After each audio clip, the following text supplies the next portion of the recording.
It's the howl of Cobain, the thunder of Grohl, a rebel transmission straight to the soul. Vinyl and venom, sweat in the sound. We don't play background, we tear it down. Coming up next on Radio X, your ultimate rock destination. Sportcat's Daily Gazette is about to hit your ears. Weird news, mad stories, and chaos served with a grin. From the outrageous to the downright ridiculous, Sportcat will cover it all, because normal is boring. Stay tuned. Things are about to get interesting. Radio X, the fire, the foundation. Fueling the dream with no hesitation. The volumes of vow, the airwaves, our nation. This is my station, my rock destination.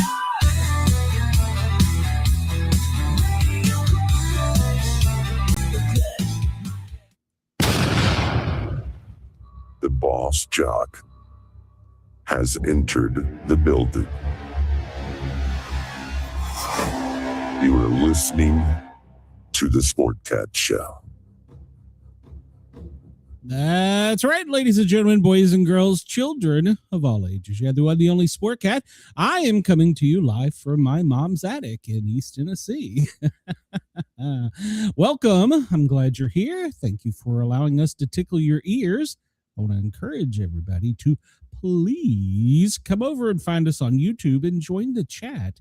Hit that thumbs up button. And hey, if you like us, give us a subscribe. It's free. It doesn't cost you anything. And then you can join the chat with people like Denise. Denise is here. Chris is here. I don't know who else is here. Oh, well, yeah, and there's Brenda. So yeah, then there's me. We keep her around for entertainment purposes. Oh crap. How the hell are you, Brenda? I'm all right. I will not be standing on my head today. Well, that's good. Yeah. I don't know that I've ever seen you stand on your head, and I don't think I used to when I used to. I used to. I don't need to know about your sex things in your last life. So no, that's slip and slides. Okay, get it right. Well, I see our Twitch and Kick trollers are active today. They're in here. Yeah, they are trying to get me to click on their link to send them money and Bitcoin in to their don't get on their Discords either. Yeah, I don't even know how to get on Discord. So there you go. Oh. Well, I think I do. So, my guest last night was telling me, you need to come over and join my Discord server. And I'm like, I don't know how to. Just put it in and you have to attack. You got to be careful because you have a Discord and I'm on it, but I'm on other Discord servers and one of them has a bot that goes through and checks the Discords to make sure you're not on any nefarious sites. You know me, I'm going to be on nefarious ones. So. Yeah, well, then they'll kick me from the server if they find them.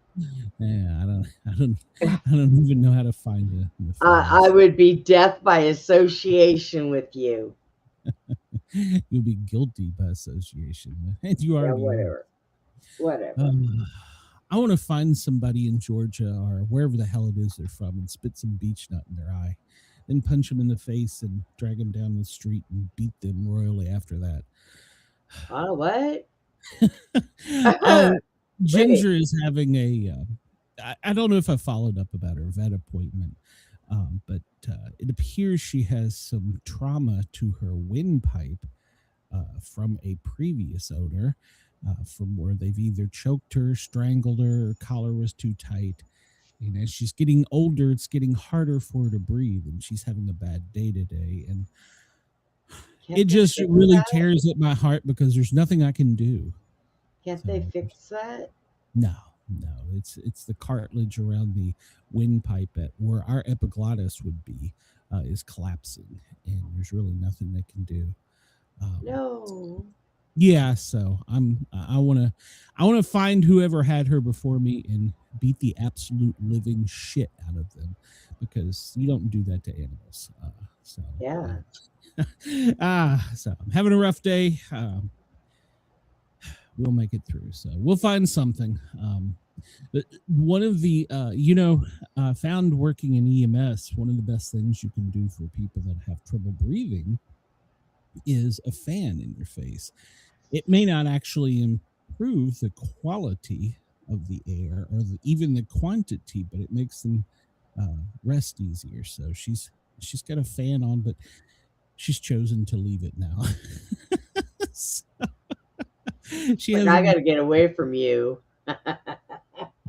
Yeah. Well, it's probably too hot up here with the lights, and I got all the fans off. And I got a nice package today. Here it is. Here it is, the middle of winter, and it's in the 70s in East Tennessee. So I got a nice package in the mail today. From me? No. Oh, A good. show, another show that I listened to, Paranormal Roundtable. They sent me a nice, comfy pink hoodie, and they sent me this cool book. I'm gonna read through it.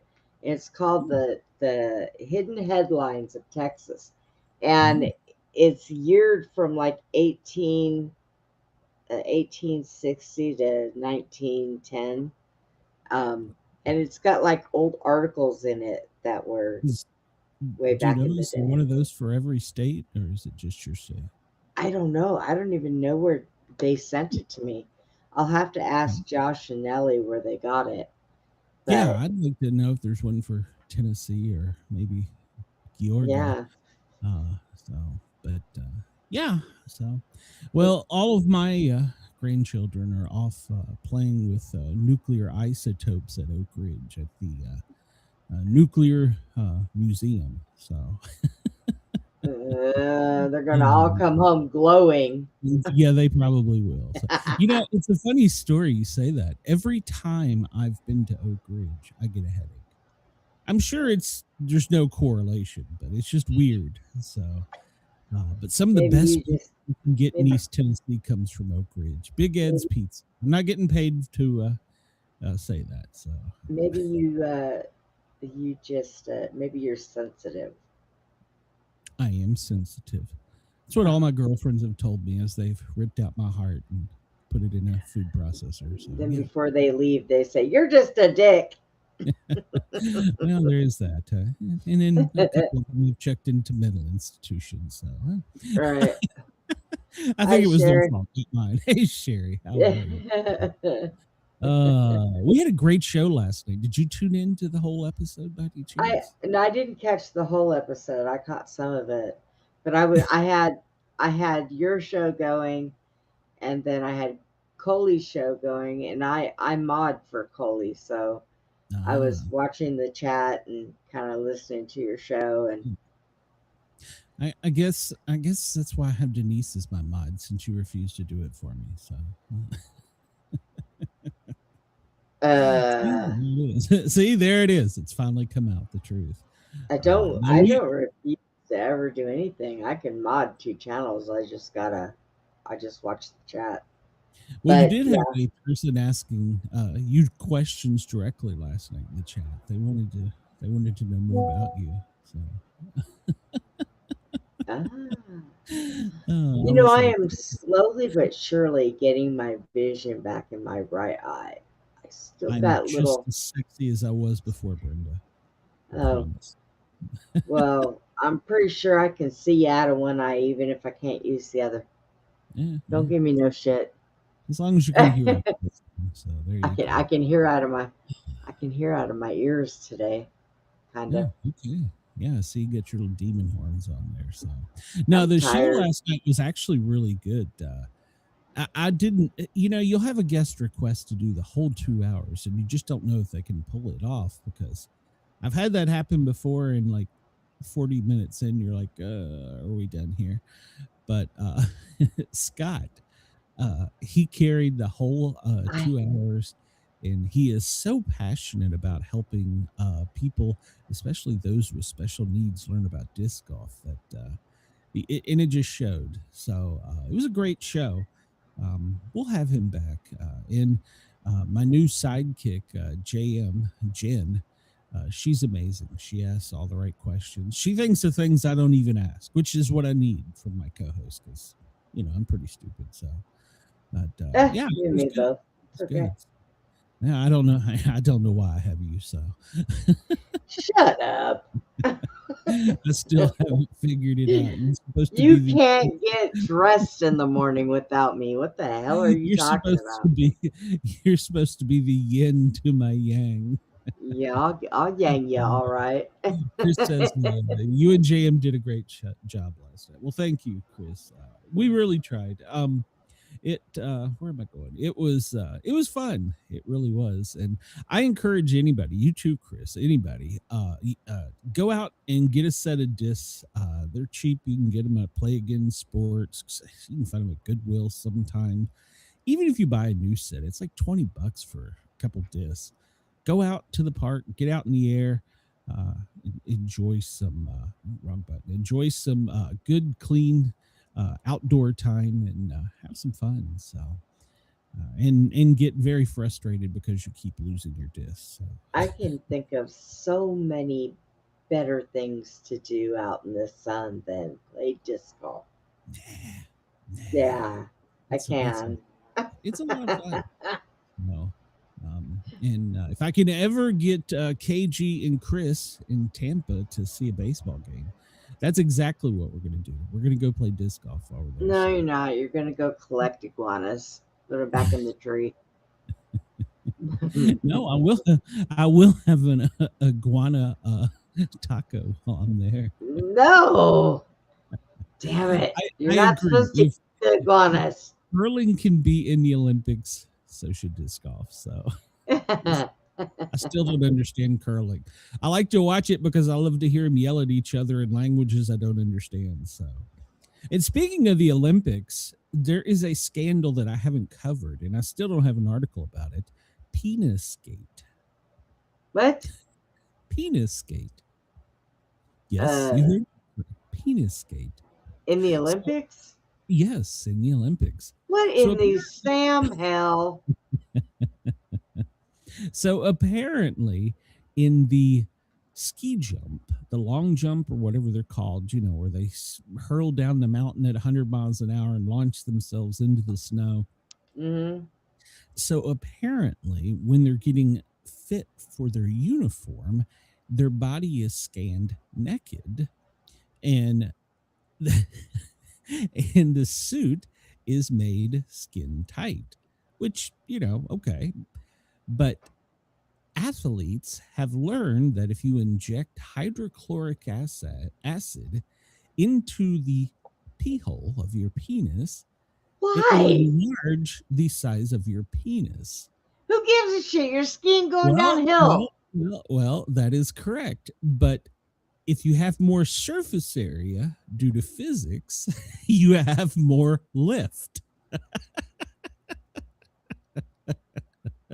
So the theory is if they don't oh my God, that the larger ski suit, because of the engorged penis, gives you additional lift too.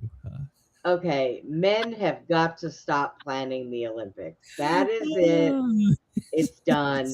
It's true.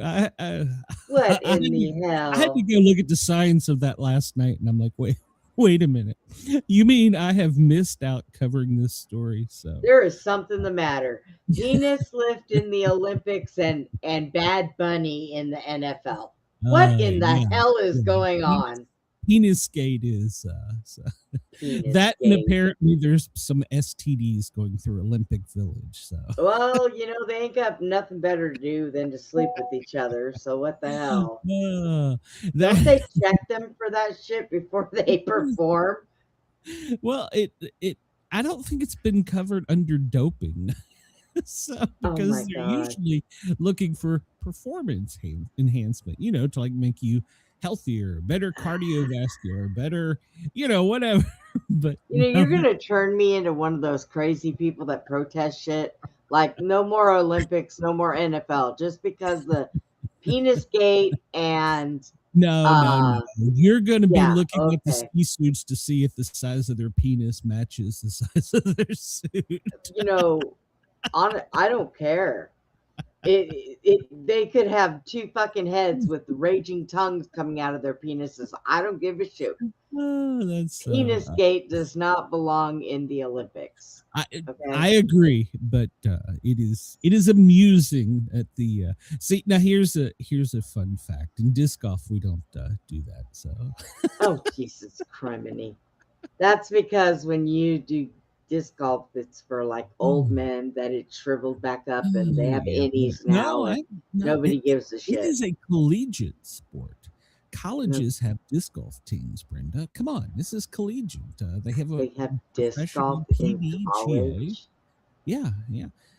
Brenda, where are you? In the South? I don't Yeah. know. Right now, I can't get my suction right, and every time I talk, my damn top teeth try to fall out. I'm The glad you're in hell? first Over grade. here talking about penis gate. I'm trying to Penis gate, you're drooling shut your up. teeth. Oh, What time is Friday it? yet, dear God. No, it is Thursday, February 12th at 2:17 on the East Coast. That's 14:17 for you military folks. For our friends in California, it's 11:17 in the We don't morning. care about them. Denver, it's 12:18. Anchorage, 10:18. Honolulu, well, you're 9:18. And Chris, it's 1:18 where you are. Our dear friends down in Australia, Perth, it's 3:18 in the morning tomorrow. Why the heck are you awake? But thank you for being awake. Sydney, well, it's your Friday, but you need to be up and going to work while you're listening to us. So there you go. I know now that everybody's going to be zooming in on the. I can't. Oh my God, I cannot. I cannot. I sent Chris a photo yesterday that would have been the anti-penis gate. I was gonna say you're sending penis gate pictures to Chris. Huh? No, one of the was she a speed skater? She broke the internet because her suit was way too tight. I mean, should have cut off blood flow to certain parts of her body. Oh God, help me! Her legs went all the way up to her nose. I'm so tired. You're too much. Hey, if you don't enjoy the sport, at least make fun of the sport. So. God, right now I'm trying to get my leg up on the bed. There we go. That's better. Oh, yeah, and Chris says curling and ski gun shooting things confuse it too. Yeah, they ski for a few minutes, then they drop to their stomach and like fire off a couple rounds, get up and ski off, and I'm like, we don't have this sport in the South. They ski and they blow shit up and they ski some more. What are they training them for? See, if right there, if they would pull out of their backpack a grenade to see how far they could throw it, would be all in. I would be all in for this. See if they can out ski it before it blows up. Yeah, damn, that would be a damn good Olympic sport. You ski for 100 meters, you drop, you shoot something. You ski for another 100 meters, you pull a grenade out of the backpack and see if you can throw it the furthest. So, you know, when are they going to put like elk hunting or some shit like that in the Olympics? I mean, come on. We got flag football in the Summer Olympics in 2028 coming up. So, but no disc. Yeah, Chris, it was descriptive to say the least. So if you go outside and look up, well, this moon, I was about to say the sun is at 22%. The moon is at a waning crescent, which means it's a tiny sliver, and that little tiny sliver will be getting smaller and smaller over the next couple days because we're headed to the worm moon. So coming soon to a sky near you, the worm moon. So they couldn't call it the snake moon, they had to call it the worm moon. That's right.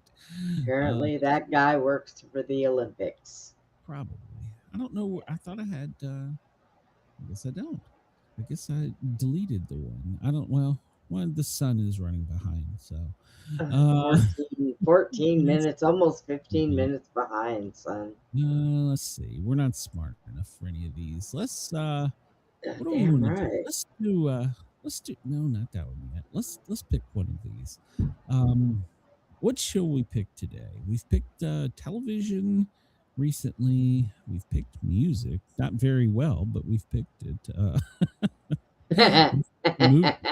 What was there anything new on this one? Salsa, yes or no? Hobby salsa is a traditional Mexican sauce made from tomatoes and chili. Oh, is they asking what's in it? No, we're not going to do that because I'll screw that up. I'm not a chef. Is it a chef that makes salsa? I don't know. So, elementary cat creations. What? Elementary cat creations. Chemical elements that make up mammals. Oh, no. That's talking about elements. You're not smart enough for that one. So, well, not today. What do we want to try? Let's see. Is something new on here? Was there anything new? I don't know. How often do they update these things? Well, the thing is, this one's a rolling one. So, but this one, like if we go to comics, I don't think it's multiple guests. Well, let's see. This one's comics from yesteryear. Let's take a look at it. Is it multiple guests? Yeah, it's multiple guests. So we should be able to figure this out. Now, maybe have we had this one? I don't think so. Okay, well, we'll try it. So the photo on the left is the hint, and then the clue, or maybe it's the clue. The hint is the text. 1950, Mort Walker first published a strip with bumbling, inept soldiers of various ranks stationed at the fictional camp Swampy. The title character is a lazy, unmotivated private whose eyes always are hidden underneath whatever hat, cap, or helmet he happens to be wearing. Other characters include Killer, Zero, Plato, Cookie, Sergeant Snorkel, Lieutenant Fuzz, Lieutenant Flap, Captain Scabbard, General Half-Track, and Miss Buxley. Do you recognize this strip? And the hint is a bug on the left, and the answers are Doodlebug, Private Beetle, Bugsy Bungler, or Beetle Bailey. Private Beetle. Beetle? Even Denise says Private Beetle. No, it's or Private Bailey, whatever his name is. Beetle Bailey. Beetle. Okay. God, I'm dyslexic today. I'm tired. I told you I was tired. The hint on the left is a tennis shoe. I guess it's a tennis shoe, yeah. Jeff McNally began publishing his strip in September of 1977, lightheartedly ridiculing various social and political practices and customs. It revolved around the newspaper man who worked at the Treetops Tattler Tribune. I could use that for my show, as well as some of their acquaintances and family members outside the newspaper. Of course, all the characters were anthropomorphized, did I say that right? Birds of various species, such as Professor Cosmo, Fishhawk, an osprey, Skylar, a skylark, and Wiz, a merlin. The editor of the paper and title character was a cigar-smoking Purple Martin. What is the name of this strip? Shoe, Lacewing, Sneaker, or Blackfoot? Sneaker. I don't think. What are they? Shoe? Was it shoe? I want to say it was shoe, but I don't. Let's see if the chat catches up. I'm not. Yeah, but that's a sneaker. Well, but it's just a hint. So Chris says the girl in the picture you sent yesterday could be named Lieutenant Flap. Chris. Oh my God! Yes, yes, he could have. She would have been the The Yeah. camp nurse. I think it's Shoe. Nobody in the chat is catching up, but I think it's Shoe. All right, go ahead. We'll hit Shoe. I think we can come back like if we want. So if the chat catches up. So the picture on the left is a thing of peanuts. Arguably the most influential of all American comic strips, the strip began in October of 1950 and ended in February of 2000 when its creator, artist, and writer died. Uniquely focusing on both the simple and complex lives of children, as well as a dog or two, the strip never showed an adult character. What was the name of this strip, which was originally titled Little Lee L. Folks? Never heard of that one. Lee L. Nuts, Peanuts, Mixed Nuts, or Goobers? Peanuts it is for the win, I think. All right. Brant Parker and Johnny Hart started a comic strip in 1964 that lampooned human civilization through the lives of extremely short, despotic king, his cowardly head knight, Sir Rodney, and the chicken-hearted and his sarcastic hen-pecked chief magician who reside in a mythical kingdom during some time in the Middle Ages. Do you remember the name of this strip? The Wizard of Id, Mandrake the Magician, Hagar the Horrible, or a Blue Spell? Oh my God. I want to say Wizard of Id. I think Hagar the Heart, but I'm not sure. I can see Hagar. Denise said Hagar the Horrible. Hagar the Horrible, but I want to say the Wizard of Id or ID. Which the Wizard? Oh man, Chris, any clue? Oh man, what do you think, Denise? I'm sorry, Brenda. I'll go with Denise. We'll say the Hagar the Horrible. We'll go with Hagar the Horrible, huh? I'm not sure on that one. Anthony began his life in 1928 in the pulp magazine Amazing Stories and later appeared in a comic strip in 1929 with a new nickname. In the beginning, he is an ex-soldier who, after the Great War ends, begins work as a mine surveyor. After exposure to underground radioactive gas, he becomes comatose for 500 years, and after waking, rescues Wilma Deering. What is the name of this strip with which greatly popularized the idea of space exploration? Projectile penis for the win. And the hint on the left looks like a large buck or a deer. And the answers are Deering and Jones Earth, 2419, Buck Rogers in the 25th century AD, Flight Deck, Red Heart 17, and Flash Gordon.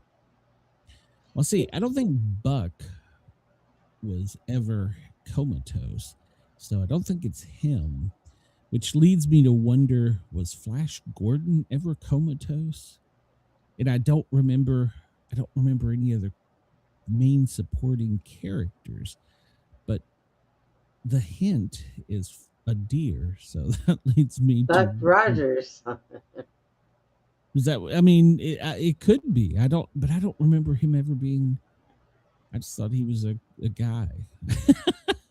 So, is that who you think it is? Honestly, I don't know. Yeah. Why not? The buck is the clue. Right. So We'll go with Buck. we'll buck it. Buck it if it's wrong. Buck it. All right. This comic strip began November 24th, 1918, and in 2016, it was the second longest running American strip after Katzenjammer Kids. Frank King created the strip and the central cast of characters who revolved mainly around the lives of Walt and Phyllis Wallet and Skeezix, who was left on the Wallet's doorstep on Valentine's Day 1921. What is the name of this strip that was groundbreaking in its presentation of real-time characters who aged and eventually died during the course of the strip? And the hint on the left is that a gas pump? A classic, it had the pump with the two clear. Looks like it. Yeah, it looks like it. That's what I think it is. So the clue or the possible answers: Walt's Garage, Red Ryder, Gasoline Alley, Red Inn Rover. Gasoline Alley. I want to say it was Gasoline Alley, but I'm not sure. All right. So I remember hearing that somewhere. All right. We'll go with Gasoline Alley. I'm not 100% sure. So the picture on the left is a peach, and the pit is in the center. And the clue is, or the question, what American comic strip written and drawn by Mel Lazarus and published from 1957 to 2002 was named for its central character, a kind-hearted teacher who was loved by her students, which included Marcia, Ira, Francine, Arthur, Freddie, and Lester, among others?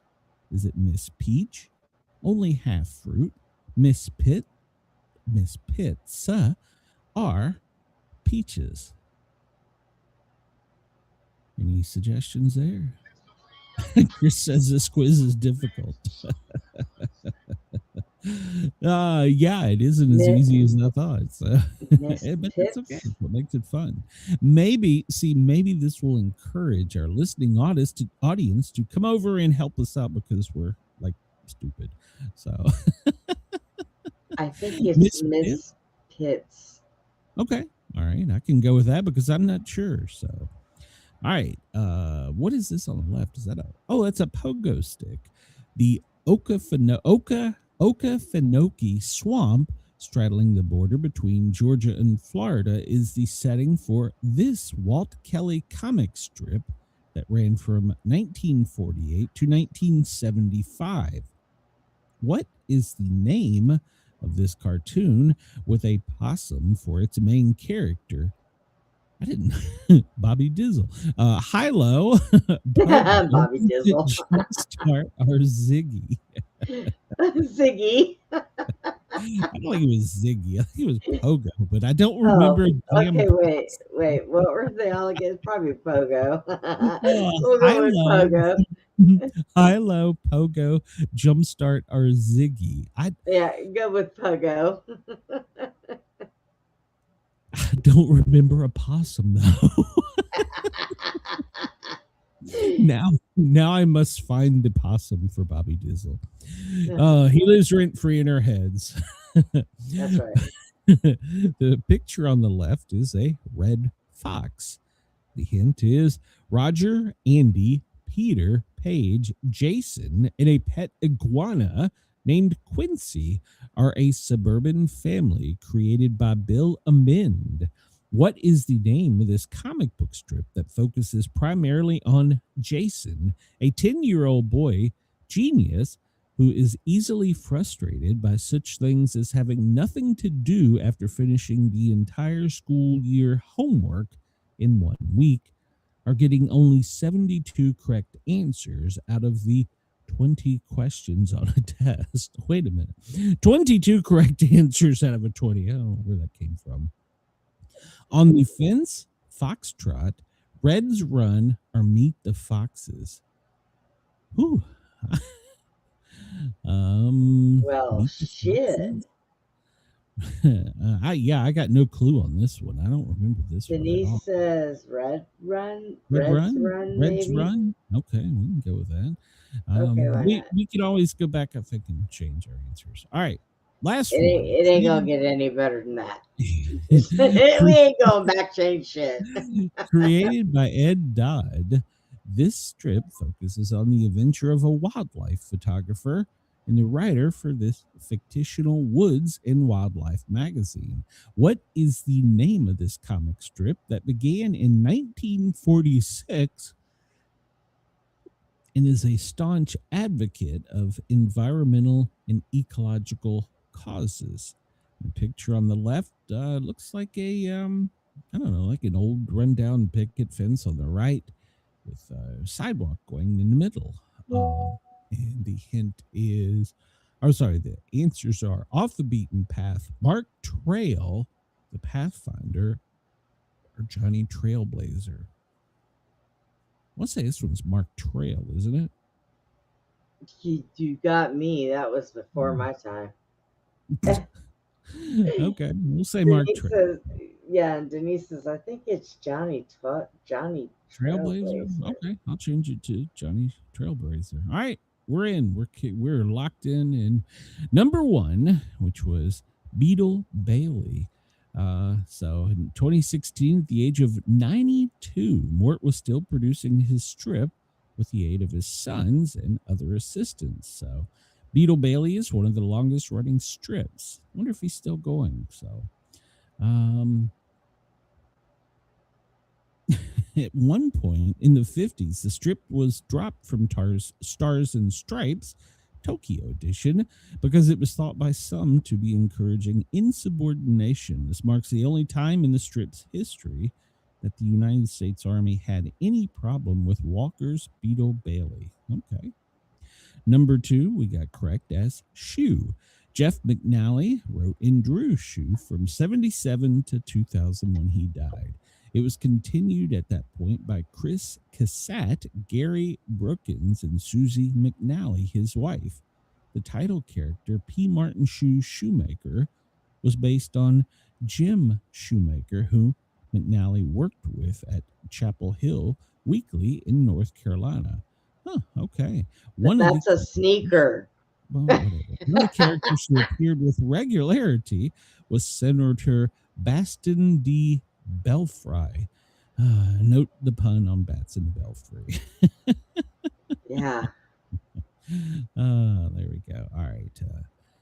Let's see here. Number three, we answered Peanuts. Charles Schulz launched Little Folks, I don't know, in 1950, but changed the name to Peanuts to avoid confusion between it and the other strip, Little Abner and Little Folks. Schulz, however, despised the name Peanuts as he felt the name was extraordinarily silly and meaningless, as well as demeaning to his characters in the humor that he was creating.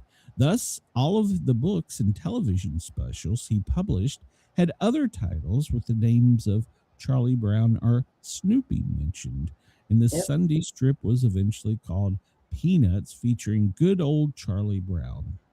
All right.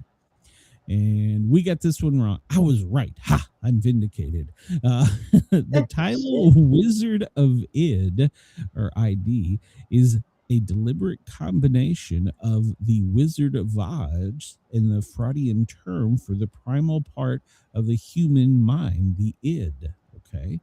Each of the cartoonists who created the Wizard of Id was responsible for separate titles. Johnny Hart was already well known for his comic strip BC before the creation of the Wizard of Iz. Brant Parker would later help create Goosemeyer and Croc. Johnny Hart also sparked controversy in his later years as he began to incorporate his understanding of Christianity into the themes and messages of his work. Okay. Some of his extremes views included the beliefs that those who did not know Christ would literally burn in the fires of hell, and that homosexuality was a satanic practice. Okay. Well, we chose Hagar the Horrible, but it was Wizard of Id. All right. So you were right. Buck Rogers. Philip Francis Nolan created Anthony Rogers for his novella Armageddon 2419 AD, which he published in Amazing Stories in 1928. After he got the idea to adopt his story to a serial in 1929, Anthony was given the new nickname of Buck, which supposedly was the idea of John F. Dilley, president of the National Newspaper Syndicate, who partnered with Nowlin to come up with the idea for a daily comic strip. Okay. And it also inspired several other strips: Flash Gordon, Brick Bradford, and John Carter of Mars. So it went on and spawned a radio serial, a movie serial, and 2 separate television series. So, interesting. All right. Yeah, so you all got that one right. I would have had that one wrong. Let's see. Gasoline Alley began in the Chicago Tribune. Chris, you should have done this one. Hold on a minute. Which one was number 2? Said scroll past number 2 so we could just pretend we got them all right. Yeah, he's don't go past number 2 is what he says. Just pretend we got them all right. Where the hell were we? I didn't forget. Right We did there. Wizard of Wood. We did Buck Rogers. Gasoline Alley. But Chris, you should have known this. It began in the Chicago Tribune on its black and white Sunday page before it was picked up by the New York Daily News and become a daily strip.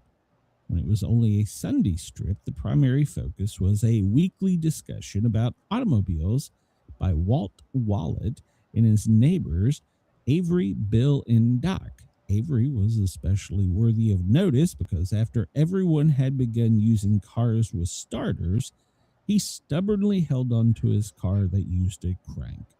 Fittingly, Avery was quite a crank himself.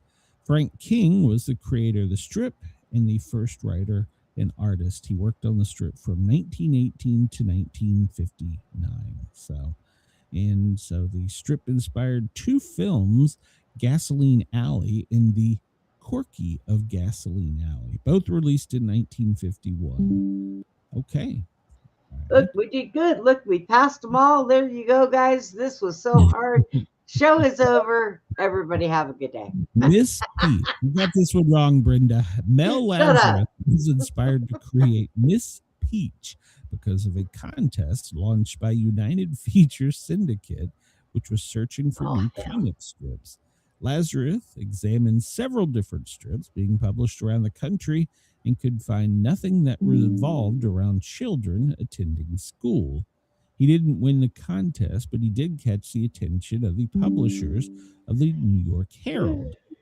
For 45 years, Miss Peach was published in the dailies and were usually only one lengthy panel. So, interestingly, the strip was pulled from publication in 1963 because one of the students was fantasizing about saving the United States president, and Kennedy had been assassinated only a week before. Lazarus had written and drawn this strip weeks ahead of time. During the 90s, Lazarus changed the name to Miss Peach to create a more politically correct feel. So he ended it in August of 2002 because of failing health. So his other strip was Mama. I know you remember that one. No. Pogo. Really? We got that one correct. Chris says, I like the Sun Times better than the Tribune. Walker Crawford Kelly Jr. began his as an animator for Walt Disney's Donald Duck, as well as Entertainment's Pinocchio, Fantasia, Dumbo, and The Reluctant Dragon. And Walt Kelly, they started drawing Pogo the Possum and Albert the Alligator in 1941 for Dell's Animal Comics. So, all right. So, Pogo was a possum. All right, we got this one wrong. You chose Red's Run, but it was Foxtrot. Bill Amen's Foxtrot was launched in April of 1988 as a daily. However, on December 31st, 2006, he began running Foxtrot as a Sunday only. Amend is an Eagle Scout and holds a degree in physics from Amherst College. Foxtrot is known for the social commentary, its frequent references to fan and pop culture, as well as contemporary fads. Okay. And then we got the last one wrong too, because I told you it was Mark Trail. Ed Dodge. Y'all should listen to me more. So this would be a much better show if I ran it. We listened to you and you came up with this damn topic. Hey, we just went with comic books, okay? I'll let you pick it from here on out. So there you go. It was Mark Trail. Yeah, well, you suck at this anyhow, so there you go. All right, well, I'll give you this one, Brenda. So can you figure out this phrase? Sherry says that was not easy. I didn't play. Can you figure out this phrase, Brenda? Wagon with a line over it. Wagon with a line over it. And mathematically, doesn't that mean something when there's a line over it? Half wagon? Is that what that means? What does the line mean? I would say wagon trail, but okay. Let's see. Wagon line, wagon tail, wagon trail, wagon. Okay. Brenda's brain is taxed from having to think about comics. So we Denise says we should have just looked at the pictures. Band wagon. I don't get it. What? Band wagon. Covered wagon or band wagon. I don't get it. I don't get it. What's this guy's name? I don't know. I'm giving it. We'll have to look him up. Cyber harassing. It's hard to Bill Murray. It's hard to win an argument with a smart person. It's damn near impossible to win an argument with a stupid person. I say this every day when I talk to you, Brenda. So on this day, February 12th, 1999, President Clinton, U.S. President Bill Clinton, is acquitted of charges of perjury, obstruction of justice, and malfeasance in office in connection with Monica scandal in the Paula Jones lawsuit. So, oh Jesus! I hold no ill feelings to him. I've seen his wife. The Scream is stolen February 12th, 1994. Edward Munch famous painting, The Scream, is stolen from Oslo's National Art Museum. Thieves stole the painting by using a ladder to enter a window where the painting was stored. Then they cut out the painting from the wall. It took less than a minute and was recorded by security cameras. The following May, 2 men were arrested while trying to collect $414,000 ransom for the painting, and the painting was returned. But I bet they got away on scooters. To add to the confusion, a week after the theft, Reverend Bor Knudsen, leader of the Norwegian anti-abortion movement, had announced that the painting would be returned if Norwegian television would broadcast the anti-abortion film The Silent Scream. However, Knudsen was not involved in the theft. So what's the deal? Apparently it's easy to break into art museums and steal shit over there. I guess so. Just crawl through windows. Get away on scooters. They'll never find you. You drive up in a scaffold. You go to the window and you depart on scooters and you're never heard from again. I'd like to know how, if they drove the scaffold truck there, how the hell did they get the scooters there? Oh, well, there was probably a gang of scooter riders. No. February 12th, 1963, construction on the Gateway Arch begins. 630 feet tall, it's a monument in St. Louis, Missouri, built in the form of a weighted Centenary, am I pronouncing that wrong? Centenary arch. It's the world's tallest arch. Was completed in 1965 at a cost of $13 million. Have you ever been in it, Brenda? No. That's on my bucket list, so I want to go there. So I might do that this summer. I don't know. The blinding of Isaac Woodward while traveling home after being honorably discharged from the U.S. Army. African American Isaac Woodward still in uniform, is attacked and beaten by several South Carolina police officers over a dispute with a bus driver over the use of a restroom. He was then arrested and further beaten by the chief of the police for reportedly answering yes instead of yes, sir. The attack left Woodard completely and permanently blind, suffering partial amnesia. He was fined $50 and denied medical treatment for 2 days. When South Carolina wouldn't pursue the case, U.S. President Harry S. Truman ordered federal investigators. The sheriff was acquitted by an all-white guilty in a federal court in South Carolina. The incident was the subject of Woody Guthrie's song, "The Blinding of Isaac Woodard." It's horrible. It's horrible. Yeah. It's horrible. God, I'm so glad our times have changed. First televised sporting event. This day in 1931, Japan makes their first television broadcast of a Japanese baseball game played in Tokyo. It was broadcast on a mechanical TV system. How the hell did that work? Could you crank it or something? When you said mechanical, I was going to say, what was it, a mechanical bull? Yeah, I don't know how that would work. So. Oh, look, it's the old TV where you play with the antennas and you slap the side of it. That's right. It works much better when you slap the side. Yes. This day in 1931, Dracula, starring Bela Lugosi, opens in theaters. It was based on the 1924 stage play Dracula. Was adopted from the 1897 novel Dracula by Bram Stoker. This is the first sound film version of the classic character. So, okay. That's still a quite popular movie. So, Chris says, who fines someone's $50 after you beat the shit out of them and someone blinds them? Exactly. Yeah. And then they let him go.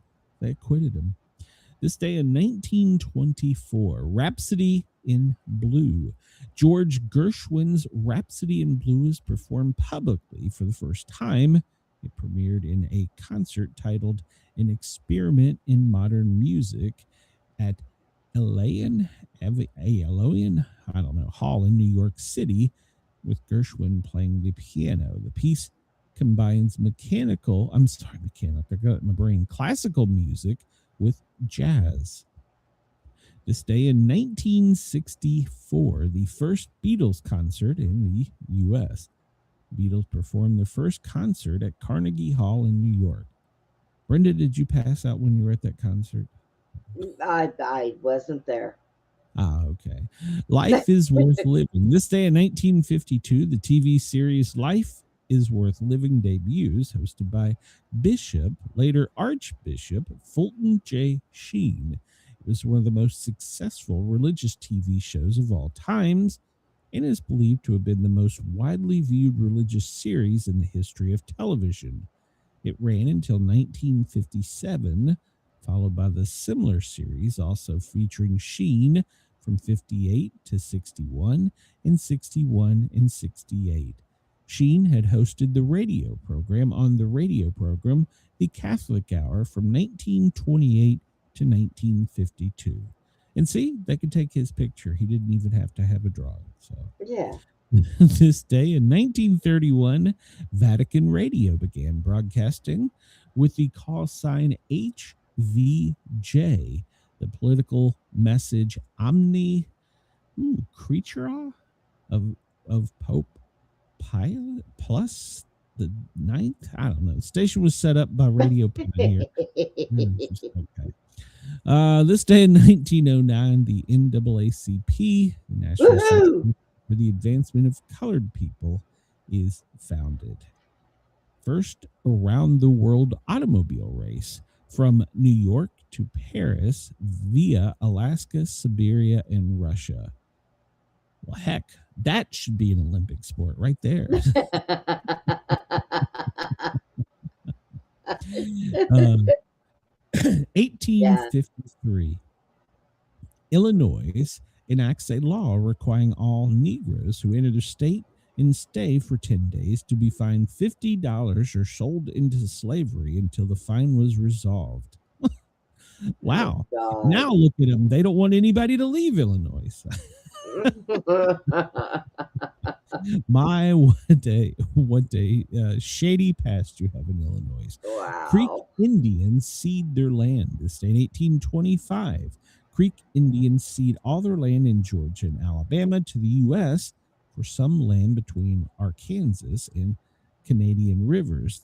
The Indians, unhappy with the treaty, killed the chief who signed it and negotiated a new treaty. See, the world would be a better place if we could still do I don't agree with that. Just kill him. That's right. What? Fugitive Slave Act of 1793 is enacted by U.S. Congress, allowing slave owners to recover runaway slaves.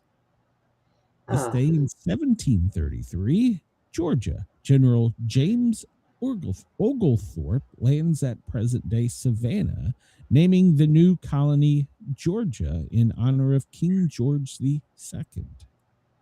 Santiago, Chile, this day in 1541, the city of Santiago is founded by Spanish conqueror Pedro de Valdivia. Birthdays today. Bill Russell, American American Basketball Hall of Famer. He played as a center for the Celtics in the NBA from 56 to 69. Won 11 championships during his 13-year career and was a 5-time MVP. Wow. And a 12-time All-Star. So he's considered to be one of the greatest of all time. I don't ever recall seeing any highlight reels from him. Lauren Green, born this day in 1915. He was a Canadian actor in Bonanza, and he was well known in the Macy's Thanksgiving Day Parade. He was a co-host with Betty White. What are you doing, Brenda? You're giving me a copy. What? Oh, my phone must be going off. Sorry. Omar Bradley, born this day in 1893, American World War II hero, the last U.S. 5-star general. He commanded the 12th Army, the largest U.S. force ever commanded by a single person. Served 69 years on active duty, the longest ever served by a U.S. soldier. So Chris says Oglethorpe was probably known for being a huge brown noser, naming Georgia after the king. Yeah, probably. President's daughter, Princess Alice, born this day in 1884. American socialite. She was the daughter of U.S. President Theodore Teddy Roosevelt, known for her unconventional lifestyle. She smoked cigarettes in public, rode in cars with men, stayed out late partying, kept a pet snake named Emily Spinach in the White House, was seen placing bets with bookies, and frequently interrupted Oval Office meetings to offer political advice. Her father, President Roosevelt, once commented, "I can either run the country or I can attend to Alice, but I cannot possibly do both." She became known as Princess Alice for her numerous affairs. Her early child was the result of an affair with Senator William Borah. Quote, "If you can't say something good about someone, sit right here by me." Oh my God, that sounds like something you would say. Joseph Howard, born this day in 1878, American songwriter, musician. Hello, my baby. I don't remember that. Oh, it was Ragtime. Okay. All right. Yes. I know Ragtime. Charles Darwin, born this day in 1809, English evolutionist, author on the origin of species by means of natural selection. I studied all about him in biology. Born this day in 1809, American politician, 16th U.S. President Abraham Lincoln. He was assassinated by John Wilkes Booth, making Vice President Andrew Johnson president. He was the first actual person to have their portrait on a U.S. coin, 1909 penny, and is the only U.S. president to hold a patent. Well, apparently he's never met Trump. Trump's going to have a coin and patent something. It's probably golden. Couple of ballrooms, a shack out in the woods. Who the hell knows? A country. This day in 1791, Peter Cooper was born. He was an American inventor. He built the first steam locomotive, the Tom Thumb, in 1830. Wow. He celebrated the horse versus machine race of 1830. Even though he lost due to mechanical difficulties, he proved the value of steam power. So there you go. Up till then, railroad cars have been pulled by horses and mules. I didn't know that. Yeah. He also invented the washing machine, which was powered by the tides. Maybe that's why they call it tide. So, hello, Arsenio Maybe. Hall, born this day in 1956, a late night TV host in films Coming to America, the Arsenio Hall. Joanne Kearns, born this day in 1953, an actress, TV's Growing Pains. Maud Adams, born this day in 1945, Swedish actress, the man with the golden gun in Octopussy. Ray Manzarek, born this day in 1939, American keyboardist with the Doors. He was the keyboardist in Light My Fire and LA Woman. That's some great music there. Joe Don Baker, American actor for Walking Tall. He played the sheriff, Buford Pusser. So, Joe Buford, Joe Gargiola Sr., American baseball player and sportscaster, born this day in 1926. Charles Van Doren, an American game show contestant. He became involved in the quiz show scandal of the 50s and testified before Congress that he was given the answers for the show 21. The producers of the show provided him answers so that he could beat the reigning champion. Herb, isn't it always a herb? In order to boost the ratings that were dropping. Or Cletus, one of the two. So let me get this straight. You have to back then they had so little to do they'd summon you to Congress. So Wait, what? Back then he testified in front of Congress about game shows. Oh, well. Alan Dugan, American Pulitzer Prize winner and poet, born in 1923. Forrest Tucker, born in 1919. He was an actor for F Troop, Sergeant O'Rourke. Harry Belavar, he was an American actor from Naked City in Another World. Ted Mack, born in 1904. He was an American MC in the original Amateur Hour. Define boxing rules. John Graham Chambers, born this day in 1843, a British sportsman. He made the Queensberry boxing rules, which established the use of gloves, the 10 count, and the 3-minute rounds. Okay. Charles Cheney, born in 1836, an American religious leader, founder of the Reformed Episcopal Church. So there you go. All right, we got to hurry through this because we got a bunch of stuff. Yeah, there's too much going on this day everywhere else. Yeah, we're going with that. So what is today? Well, it's Darwin Day, Fat Thursday, Feast of St. Vartan Day, Georgia Day. Georgia gets a day. Giving Hearts Day, Hug Day. Brenda, give me a hug. International Day Against the Use of Child Soldiers, NAACP Day. National Freedom to Marry Day. All right. National Lost Penny Day, Plum Pudding Day, Oglethorpe Day, Pakazi Day. It looks like it's a pastry of some kind. Red Hand Day, Safety Pup Day, and Union Day. So there you go. All right, let's get into some news here because we don't have a lot. Did you play the disclaimer? I think I did. Did I not? Why? Am I going to need it for you today, Brenda?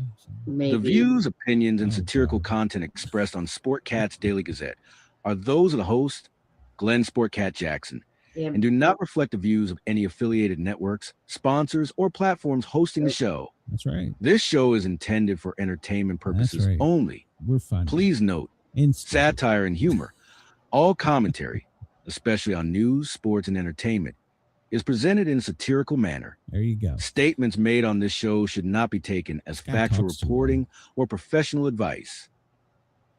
Okay, so we might hurt somebody's feelings. This is from the AP. breaking news today. Trump's EPA revokes scientific findings that underpinned the U.S. fight against climate change. Okay. Trump returns to false windmill claims. He's always making those. Trump says he wasn't aware of Lutnick's trip to Epstein Island.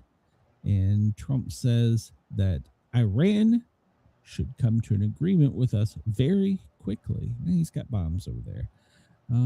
Let's see. At the Board of Peace meeting, remember he's formed the Board of Peace. You got to give like $1 gazillion and do the secret handshake. He expects that they're going to fund and give him troops at the Board of Peace. All right. Okay. Trump says Israel president disgraceful for not pardoning Netanyahu. Okay. Trump says Israel president disgraceful for not pardoning. I thought Netanyahu was the president. So did I. What happened? I guess, hold on, let me read the story because I don't understand it. Trump says Israel's president disgraceful for not pardoning Netanyahu. Asked by a reporter if Prime Minister Benjamin Netanyahu bears any responsibility for the 2023 Hamas attack on Israel that plunged his country into war, he pivoted to criticism of the Israel president, Isaac Herzog. Netanyahu had asked Herzog to grant him a pardon from corruption, which the president's office called an extraordinary request. So Netanyahu's not in charge? I'm learning something. Apparently not. I thought he was. Okay. All right. Maybe he just wants to be. See, there you go. I'm not a political scientist, so there you go. Judge has temporarily blocked the Pentagon from publishing Senator Mark Kelly for calls to resist unlawful orders. Yeah, okay. Netanyahu says he's skeptical of an Iran breakthrough. Well, hell, if he's not in charge, why is he? Why is he even traveling? Why is he coming here? Why is he going there? What? Tell him to go home. Obviously, the nursing home is looking for him. Governor Tim Walz, Minnesota, urged residents to stay vigilant as the immigration officers prepare to leave. So stay vigilant, everyone. Yeah, it might steal your outside plants or your wind chimes. At 11:41, the video of the Pretty killing, I guess that's the officer-involved shooting, slow motion analysis by Rand Paul showed a video of the death of Alex Petty during a hearing on the Minnesota immigration enforcement operation. Paul, along with ranking members Gary Peter of Michigan, frequently stopped the video to ask questions. At one point, he stopped the video and said he didn't see any resistance. Scott argued that he was not complying. He's not following any guidance. He's fighting back nonstop. So, all right. I'm telling you that when the final thing comes out, there's going to be an, unintended discharge. So, all right, let's move on from here. And don't take a gun to a protest. Duh. Trump administration live updates says Iran faces very traumatic moment if no deal over the next month. We're going to blow shit up. So he said he didn't know about Lutnick going to Epstein Island. I don't see any way around it. We're going to have to fire the Commerce Secretary. So I don't see any way around that one. Even if Trump says, "Oh, he's his BFF," he's got to go. So, let's see. Yeah, we've pretty much covered all this. Zeldin says he's trying to end the Obama switch that makes cars turn off at lights. What? EPA Administrator Lee Zeldin said Thursday the Trump administration is seeking to convince car manufacturers to discontinue the feature that turns off vehicles idling at stoplights. It's called the Obama switch. Well, I don't know. This is apparently Oh, very there are demanding cars thing. that do that. But I've sat at a stoplight, and when it turns green, I hear the cars next to us start their vehicle. yeah, At first, I thought, well, the damn thing must have died, but it's a brand new damn vehicle. What are they doing? yeah, apparently it's a thing. But you know, I don't know. Doesn't it? I was always told that it uses more gas to turn it on and off. Yeah. Maybe don't ask me for advice on vehicles. Well, that's what I was always told. And man, this whole thing with Bondi yesterday, some people say she did great, others say she did bad. The whole damn thing was nothing but theater for both sides. It really was. Yeah, And I know. they tried to make her a whipping boy, and she fought back, so they're making her look bad. But then again, she towed the line for the president. I mean, but what do you expect? That's her job. That's what she's supposed to do. So it was just nothing but theater is all it was. It was just absolute theater. Jasmine Crockett got up and stormed out. I think one of the Vermont legislators got up and left because of something she said. And, it made a big sign of, show me the door, I'm leaving. Come on, don't let it hit you in the ass. It was just theatrics because they're all freaking guilty. They're all guilty, all of them. And I even hang my hat on the fact that Trump is somewhat guilty in this, that he's not having her prosecute people. He's still covering for these rich pedophiles. So I don't know. That's just my opinion. So let's see. This is the Savannah Guthrie update. And you talked about this. They set up a tent outside the house. And now they're caravanning trails, like walking trails, game trails, looking for evidence. And supposedly they have recovered several things, including one of the black gloves. So there may be sweat or DNA in it. So that might be good. The sheriff's department is getting videos from the neighbors' cameras and their rings. So maybe they'll get something there. This has been how many days now?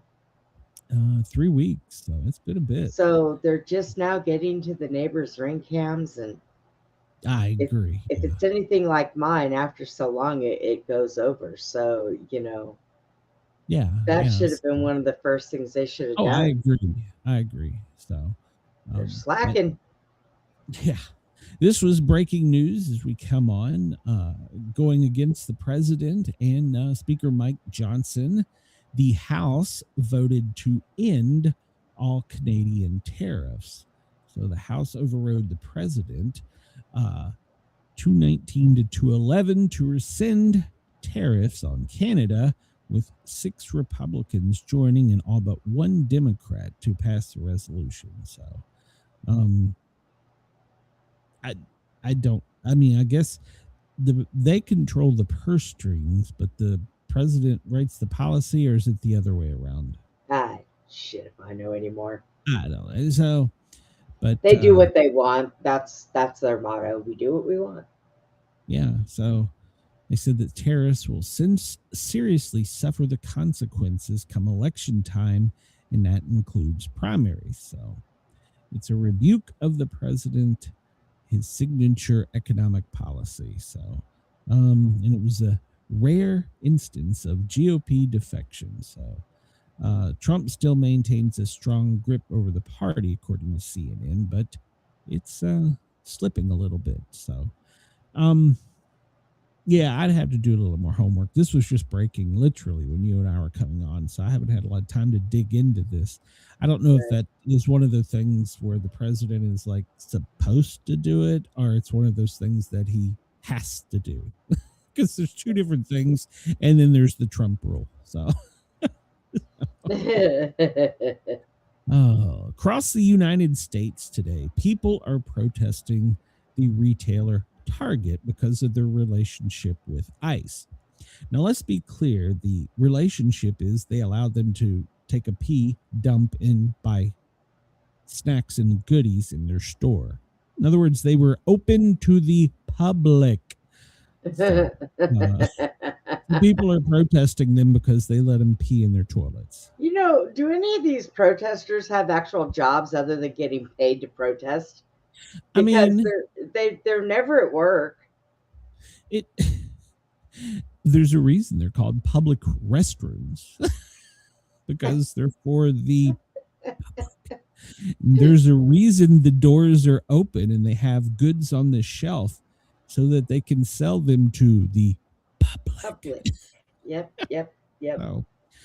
Oh, Minnesota, Boston, Chicago, Honolulu, Philadelphia, Pittsburgh, Raleigh, San Diego, Seattle, and other cities are doing protests today. I'll have to look and see if the ones here in East Tennessee are. So I highly doubt it. I really doubt it.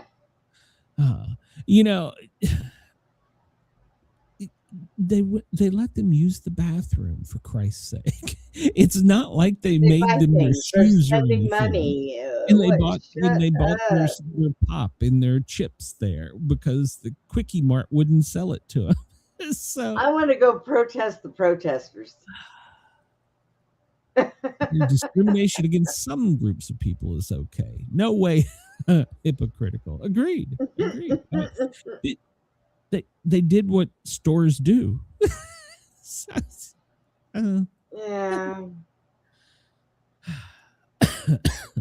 Denise mentioned this yesterday. New Yorkers get the free grocery store today. But it is not what Mama Dama Rama Mama Dami, whatever the hell his name is, promised. It's a poly market, and it's a free grocery store. It's fully stocked. It's in Lower Manhattan. Isn't Lower Manhattan one of the richest places in the world? I'm asking. I thought that it was. So, okay. So, go ahead. What do they stock the shelves with groceries, and people just come in and take what all they want and leave, or do they have a limit? So, as I understand this, this is by basically a corporation, and they have gotten goods and services from local farmers, bakeries, whatever. Okay. They also have, brand names like it says here, Pringles, Sour Patch, Oreos. But basically, as I understand this, it is just they call a prediction market, and basically it's kind of like a big food bank, but this is only going to be open for 3 days, and it's only open for like 4 hours a day. Oh. So this is all basically the community and corporations are giving food and food products so that people can come in and get things. And there's going to be other corporations in other areas, I'm assuming of New York, that do this.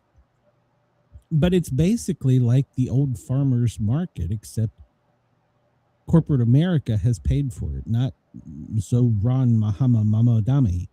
So Denise says they'll be empty in about an hour. Yeah. And I don't know, Denise, you can tell me. I don't know if it's true or not, but I always thought that Manhattan was one of the most wealthy sections of New York City. So, I mean, I agree that it's good to have these open as it is with like a food bank or whatever. And this is paid for by corporate, not tax. So it's really nice, but shouldn't it be in a different section? I mean, I don't know. You tell me. I don't know. Well, and they gotta have some kind of a cap on it, because somebody can go in there with a grocery cart and just fill it with everything and leave nothing for anybody else, because people are like that. But there's also people that would be like coming in for their own market, to resell. So there's going to be some kind of rules, but Yeah. So, all right. So we've argued about this over the past couple of days, and they did it yesterday. They passed the Save America Act, and they've sent it to the Senate. So the Senate says it's DOA because they're working on their own thing, but that doesn't make the House happy. So the House, if they don't do anything with this, they're going to pass it again and attach it to legislation that will not allow them to strip it from it. And as I understand it, that's going to be things tied to like foreign aid, military projects, and they're going to tie it all to that. So they're jamming this down our throat. So this new bill means that you and I will have to get a new ID to go vote. Now, they've pushed the date back to 2027, which I think is good because you're not going to get this by midterm. There's no way.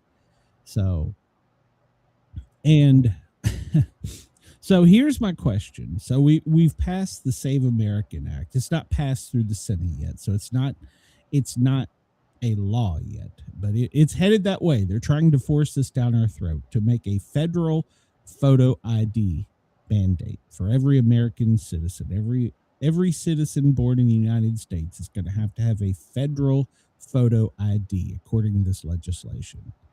So, and they're going to push this through, whether they do it through this legislation or they attach it to something else that they can't strip it from.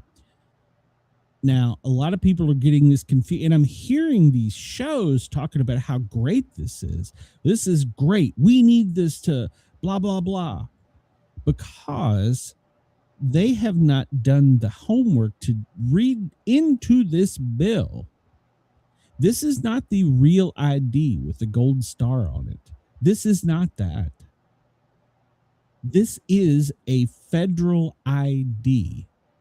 This will be a unique and new ID card that's going to be made free for us by our loving government. Hey, does that mean we can go to federal buildings and nobody can stop us because we have a federal ID? I can make my own damn ID to get in there, but this is not. Everybody has got this confused with the Real ID Act.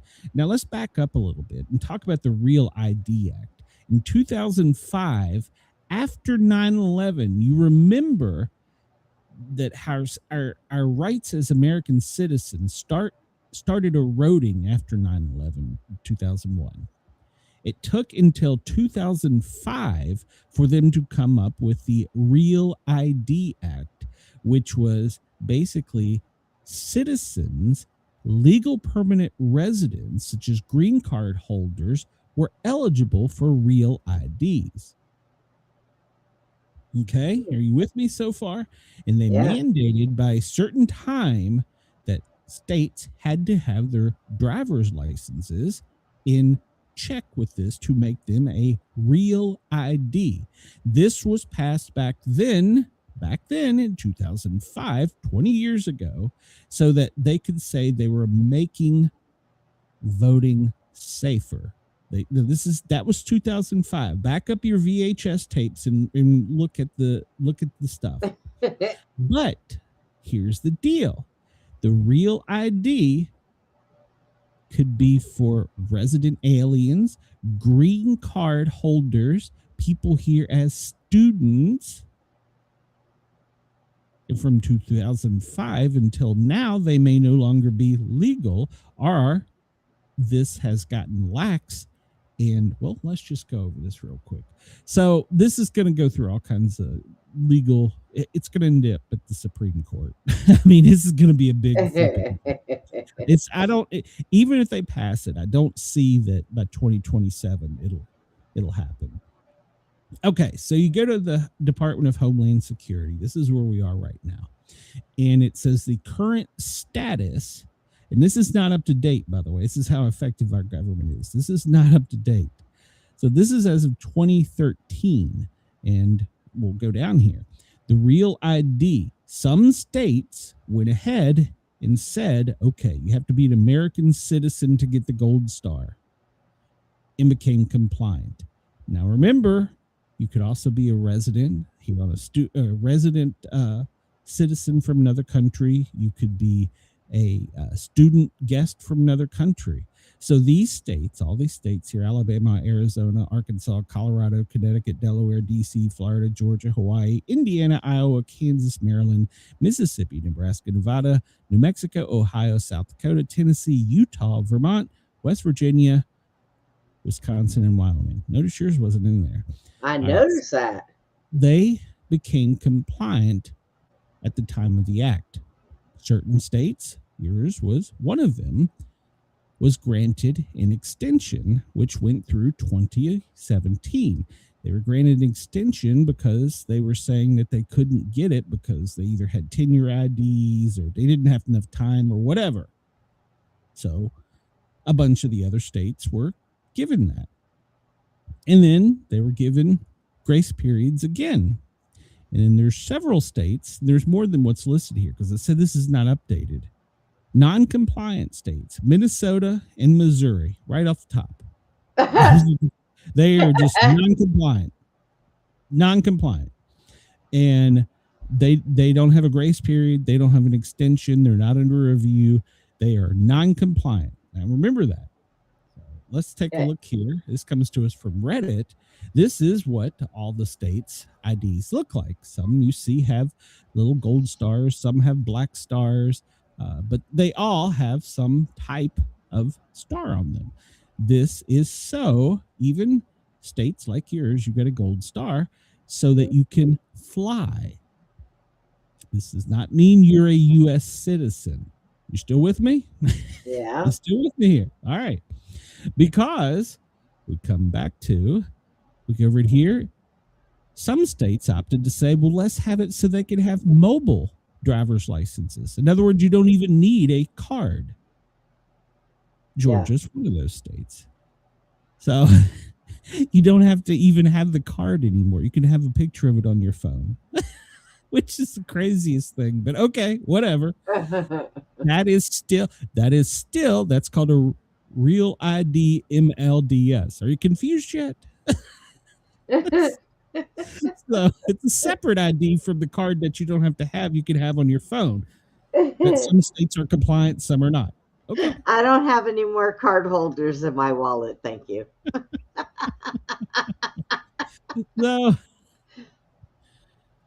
So we get over to doing a little homework. Why some states didn't comply. Some states, I named two of them, Maine, Massachusetts, Minnesota, they all started with them. Well, not all of them. South Dakota, Pennsylvania have become aggressively non-compliant, and that is therefore Oklahoma, Kentucky, and Minnesota, Washington State, Missouri. They all gave up. We're not getting any extensions. Neither was Montana. Some of them went as far as passing their own legislation saying that the Real ID Act of 2005, federal law, is non-compliant in our state, and they've refused to address it and meet the standards. Still with me? Now you got the gold star. You can still fly if you're one of those states, but that means you are not necessarily an American citizen. Oh boy. You still with me here? Yep.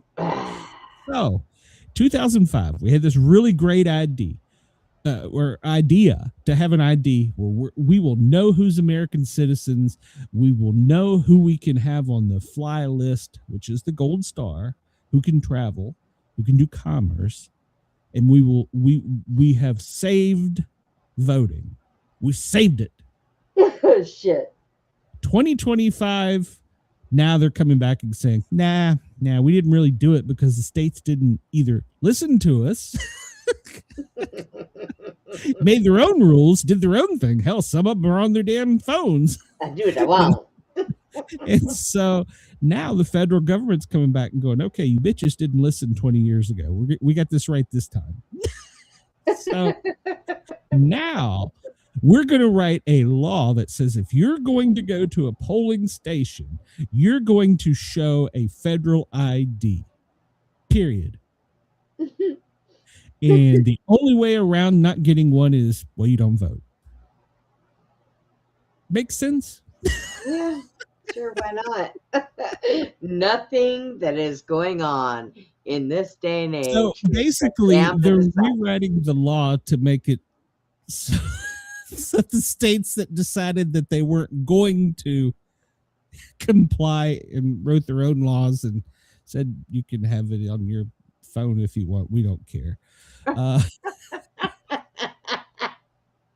So yeah. So okay. So remember that shit show. Remember that shit show. Between this story and the quiz, I got a headache. I agree. Don't worry, Brenda. Don't worry, Brenda. It's going to get much worse here in a second. Oh my God. Can it? Somebody take me out. So remember, breaking news as we came on yesterday. They had shut down the El Paso airspace because of what the Department of War said was cartel drones. What the FAA said was we just didn't answer the phone. So yeah, go ahead, turn this shit off. To Homeland was like, what's going on? You did what? White House, they woke them up. Nobody even knew what was going on at the White House. So yesterday we had 3 different press releases from multiple agencies that none of them said the same damn thing. So the media, some reporters are better than others. Some actually do report news.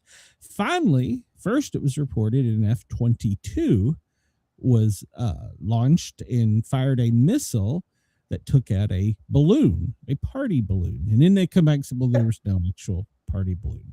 And then some of them said that it was a helicopter who went up and opened up and blew up the balloon. Then they backtracked on that. Yeah. So we have, was it aliens? Was it a party balloon? Was it cartel drones? Was it just some guy drunk at the wheel? So we got all these things going around. So first, we can confirm now that it was a party balloon. We can now confirm that. Wait a minute. They shut down the whole entire fucking airport for a balloon. 10 days over a party balloon. We're not at the worst part yet, Brenda. We're not even at the worst part. Okay. So the Department of War and the FAA had been having an argument for several days over how they were going to test a super duper top secret weapon they didn't want anybody to know about, but they needed these skies clear.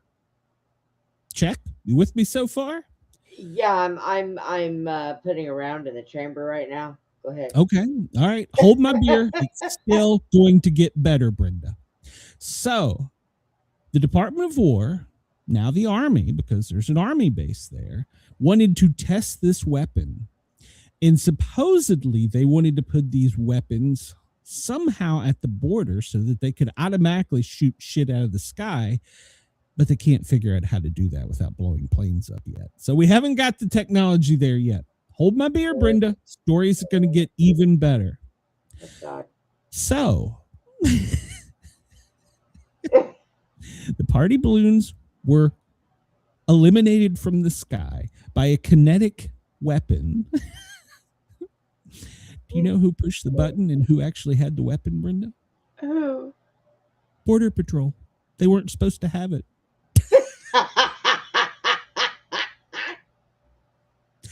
A Border Patrol at the border agent. They haven't thrown the person under the bus yet as to whom it was. Somehow got the top secret super duper military weapon that we weren't supposed to know existed. And discharged it while the Army was watching. Who did he get it from? The Army. He got it from the Army. Got it from the Army. Yep. The super duper top secret weapon that closed Texas airspace was fired by Customs and Border Protection while a military representative was there present. Well, my ex is down there, and he's not the brightest bulb in the pack. He was probably the one that gave it to him. Who knows? Customs and Border Patrol had borrowed the super duper top secret weapon from the Department of War. Borrowed it. And at some point, the FAA like, hey, what the fuck are you guys doing shooting shit out of the sky? Oh my God. They tried to call the top guy in charge. He didn't answer. So they called the backup guy in charge, and he's like, they're doing what? Fuck this shit. Close it all down. Didn't call the president. Didn't call the Pentagon. And this guy at Customs Border Patrol's like, hey, you ain't gonna believe this shit there, Bubba. Watch this. So I want you to remember, Brenda, Oh my that God. Customs and Border Patrol agent has a federal ID. No, let me ask you. Was it actually Border Patrol that let the balloons go? Well, now that we don't know. we haven't. We don't. That's the answer. I don't That's think the that there is question right enough there. left of the balloon to be identified from poor little Timmy's birthday party. Oh my God. Quick, somebody go to the store, get a balloon. We're going to shoot at it. Well, the Department of War had been saying for weeks, we want to test this weapon. And the FAA is like, well, you can't. We got planes in the air, and you guys can't promise us that you're not going to blow the planes out of the sky. And they're like, no, really, this is a really cool weapon. This is a really cool weapon. You should see how it works. So down at the motor pool, Tim talks to Bob and go, hey, what are you doing? I'm filling up the truck. He goes, hey, come over here and look at the back of my truck. You ain't gonna believe this shit. See this thing here? You push this goddamn button, shit comes out of it and blows stuff right out of the sky. That Border Patrol says, we could use something like that. Let me test it out. He says, well, I got it on my library card for a week. You want it? Yeah, right. My federal library card. So Oh my God. the White House has hit the brakes I am on all of moving this. to Russia. That's it. I'm done. I'm moving to Russia. The White House has said no testing. You don't know what you did. And Homeland's like, we didn't even get a call. Oh my God. And Border Patrol's like, shit worked. It blew that goddamn Mylar balloon right out of the sky. So I go back to again. These are the people who are telling us we need a federal ID. Damn rednecks. Scary thing is, I think I would trust the soldier and the Border Patrol agent more than Congress. I know, right? Here, hold my beer. A couple guys out in the desert with a kinetic projectile weapon. What could possibly go wrong? Not a damn thing. Especially with all the planes down and out of the way. So now I understand why when they got to the number 2 guy at the FAA who said shut the shit down for 10 days, it was a little bit of a, he basically took a bazooka for a fly swatter. But I kind of understand now why he's like, they're doing what?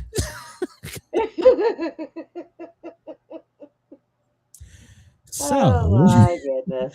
So the Mylar balloon was eliminated within seconds, and then they opened all the air traffic back up a few hours later after determining who actually had the super duper top secret weapon that they weren't supposed to have.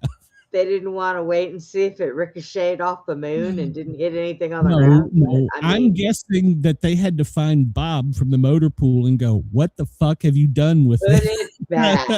Why are you and your buddy out at the goddamn desert shooting at balloons? Screw this. I'm going to bury it in a hole and come back for it later. I'm taking this shit home. Oh, man.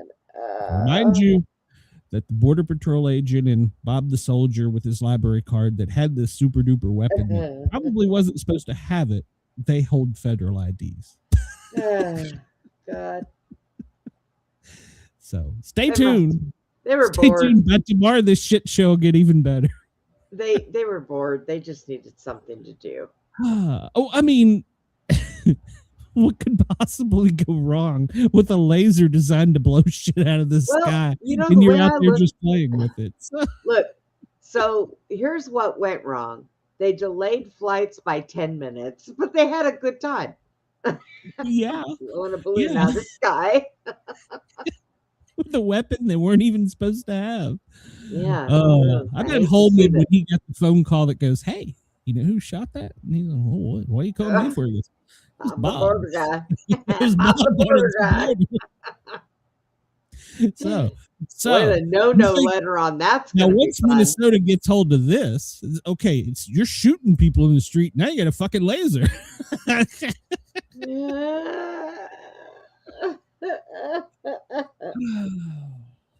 You know, when we first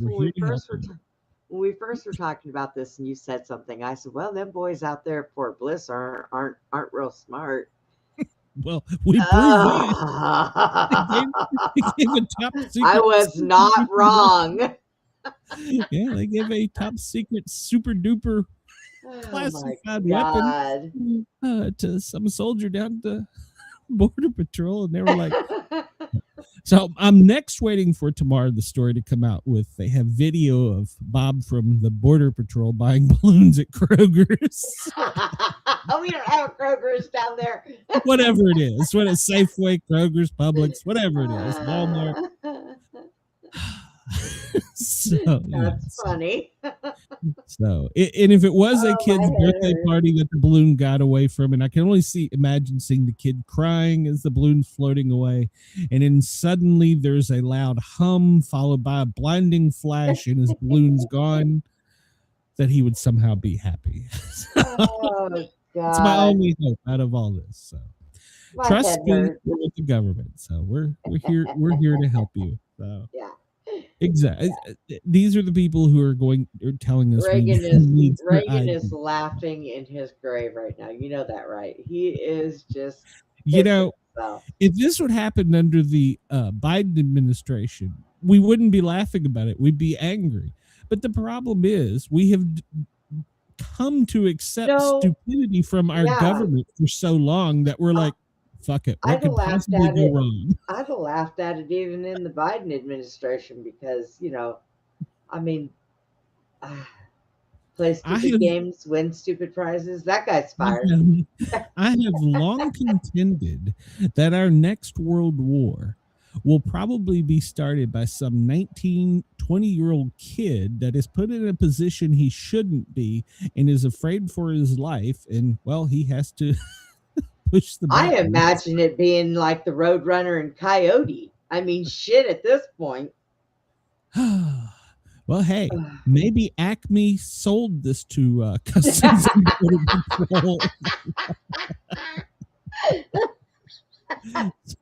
True.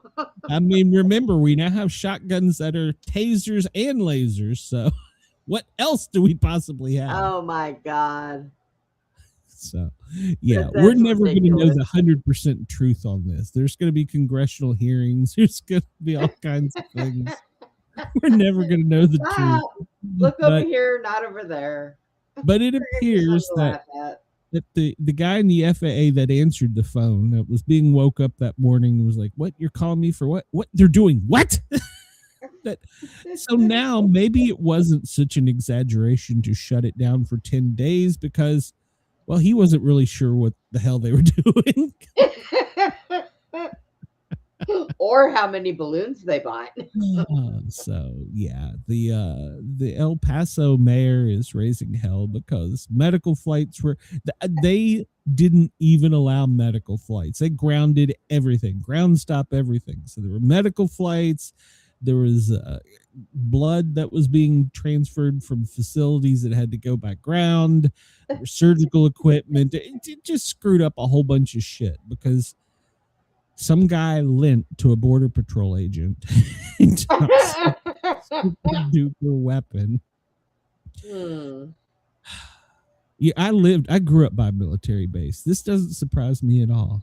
This really does not surprise me at all. I live right by one, and every time we hear something, it sounds like the whole world is exploding. They're like, "Oh, we were just knocking down this building and forgot to tell people." Remember, they could be loading their weapons to another agency to see what happened. They won't let me shoot it. I bet they'll let you push the button. Here, you hold it. I'll push the button. Yeah, so there you go. So now we kind of, sort of, possibly, maybe know what happened. But that's the most recent explanation that is coming in. Here's my question. Are they going to sell that weapon in the store? I'd like to know. I just want to know if that guy's going to have to be like moved to protective custody or something. You're not supposed to know about this weapon or what it does. Well, shit, Bob, let me shoot it. So, yeah. I can't imagine what would possibly go wrong with this. So, yeah. So there you go. That was from our breaking news yesterday, and like I said, now we almost know the answer. A top secret, super duper weapon that we're not supposed to know about was borrowed by another agency that wasn't supposed to have it, and some kid's party balloon paid the price. So. Oh my God, I'm so ready for a nap. This day needs to be over. I'm done. I mean, you think the news sometimes you're going to go over stats and figures, who died, this and that. Sometimes you just shake your head and go, how the hell are we still alive? We have weapons that could end the entire world. Jesus Christ, do not lend them to Customs and Border Patrol because those motherfuckers will pull the trigger.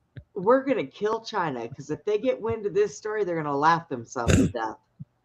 Okay. Well, okay, let's think about this. During the Biden administration, we couldn't shoot a China balloon down over our it took somebody, a civilian, to go out there and shoot that damn thing down. We had to wait for it to get over the damn East Coast, and a fighter pilot took it out. Not anymore. So here's my advice to my listeners in the United States. Do not let go of your balloon. It's liable to get shot down by a laser. So it's going to shut the airport down. Oh, God. So our lovely elected officials, they're currently, they were scheduled to. I'm sure they've done it by now. They were going to hold votes to see if they could get some type of stopgap or maybe resolution through. But the Democrats are rejecting it and saying that it's not going to go through. I haven't seen the most recent updates, but it appears that we're going to, the agency that fired the top secret super duper weapon is about to be defunded by the federal government. Well, at least they had a good time. Well, if I was a Senate, I'd be worrying, did we get that back? Before we say you can't have your money, did we get that back? If you still got it, you could have all the money. So. I wonder how much you can get for that at a pawn shop. You see it on eBay. Right? So they're still arguing. The White House has now said that they're willing to make some concessions because this will defund the Coast Guard, TSA, Secret Service, basically Homeland. So they're trying to make concessions, but the Democrats are dug in with their heels and saying that they're not going to fund it unless we get rid of Customs and Border Patrol, which, they might have a good excuse right now because they got top secret super duper weapons. So, oh my God. Can you imagine the day before we're going to be shut down? Tomorrow's they're going to be shut down. Friday at the end of business. Actually, no, today at the end of business day, they're going to be shut down if they don't get the money. Can you imagine being the guy in charge of Customs and Border Patrol and Homeland getting the call that, yeah, we lit you a weapon and you guys accidentally discharged it? When you're trying to make yourself sound so much better. So, oh my God. Yeah, the Army lent it to Customs and Border Patrol because they wouldn't let them play with it. So there's no rule apparently about Customs and Border Patrol launching kinetic energies into the sky. But to be fair, it never left the oversight of the Army. So there you go.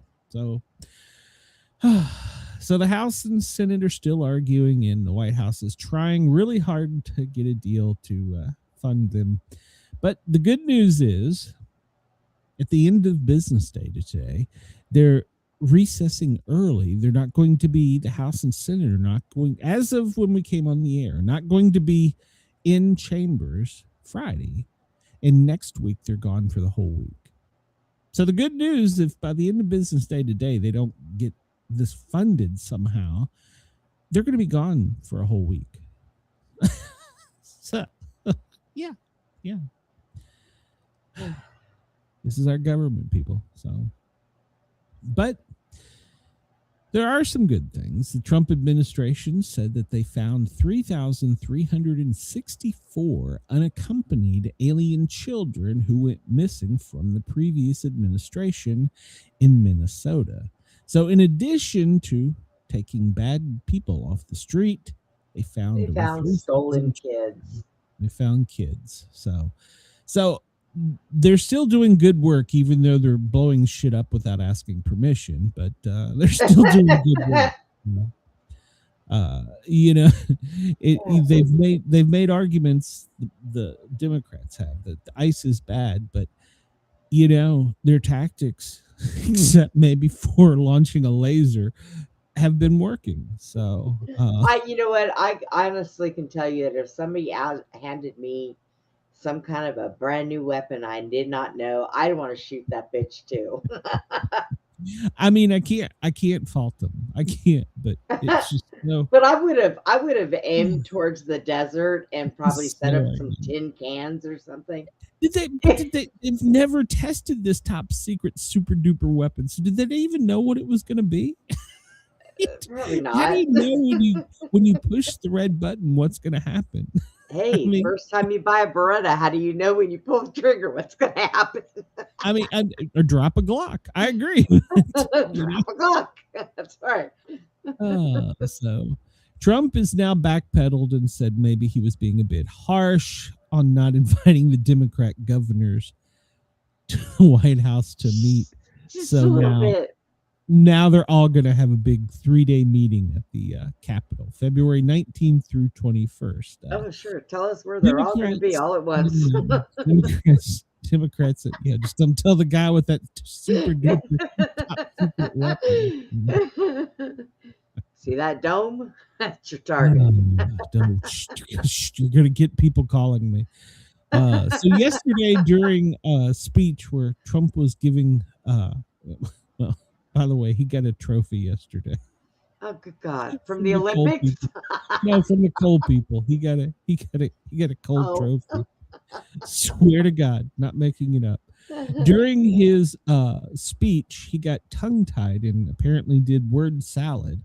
He was trying to say that President, I am the undisputed champion of coal by the Washington Coal Club. After they give him I think it was a coal trophy of him in the Rocky pose or some shit. I don't know what the hell it was, but he got a trophy. Somehow he got tongue-tied and he said, I'm proud to officially name the undisputed. So what are you doing, Tom? So Mr.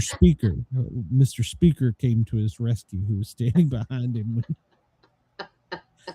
So now they're questioning if Trump is cognitively there because he.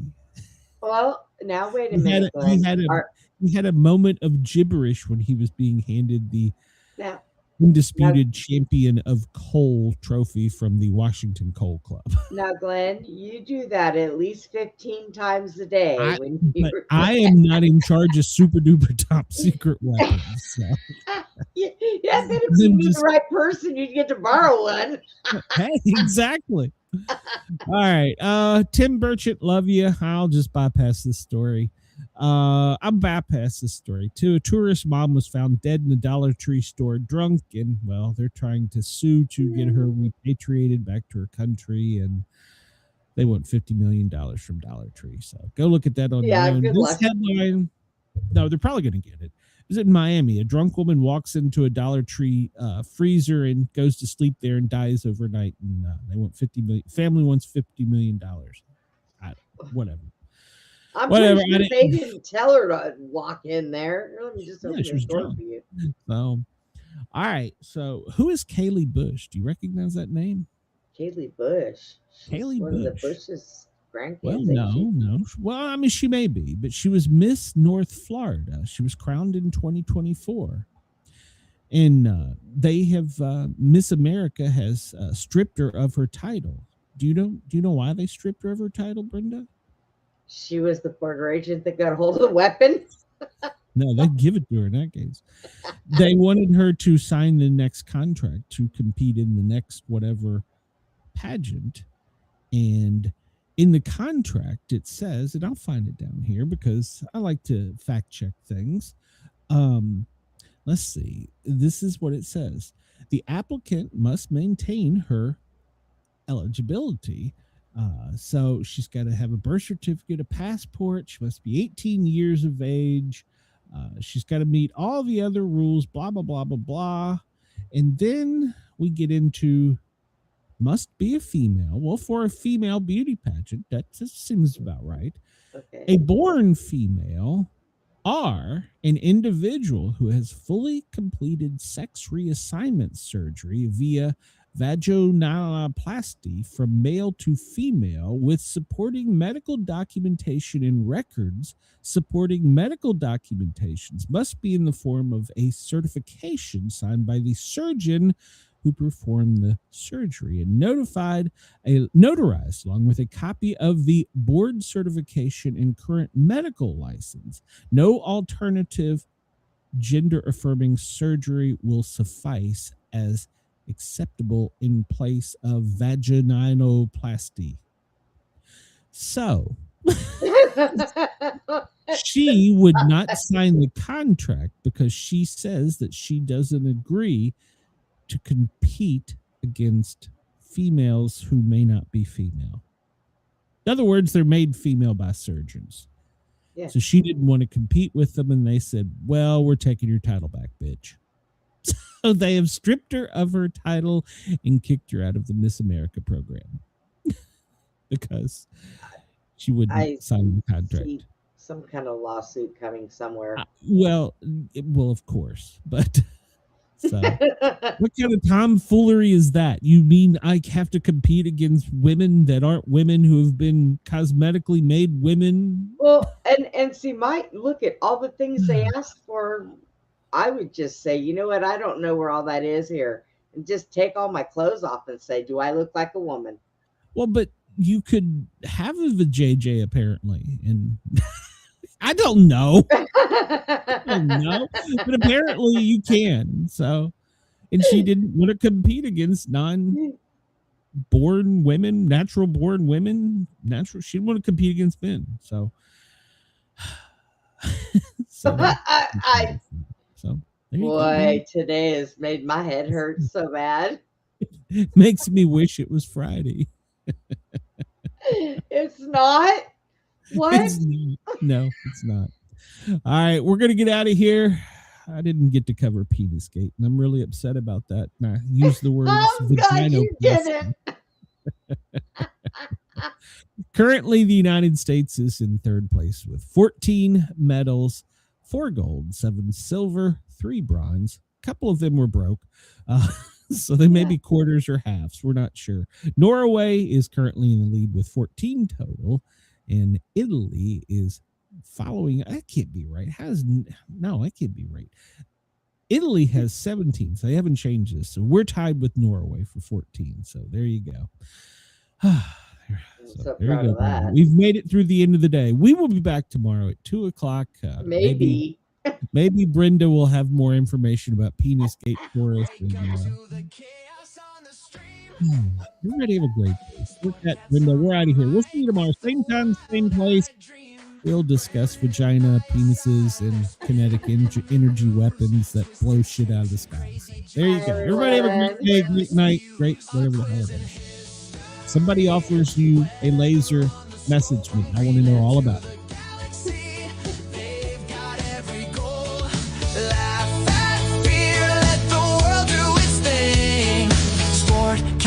Gazette, it's the chaos we sing. Sportcat's Gazette, don't bunker tonight. We're riding the headlines with laughter and light.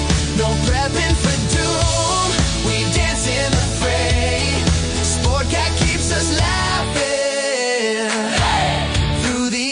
of the day. Hey. NASA aborts, politics explode. The daily quiz keeps us in code.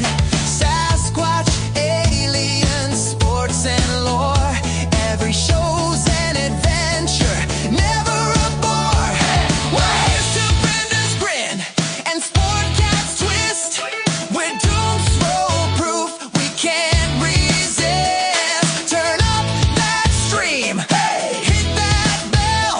In the chaos of life, we laugh and yell. Sportcat's Gazette, don't bunker tonight. We're riding the headlines with laughter and light. No prepping for doom, we dance in the fray. Sportcat keeps us laughing through the end of the day.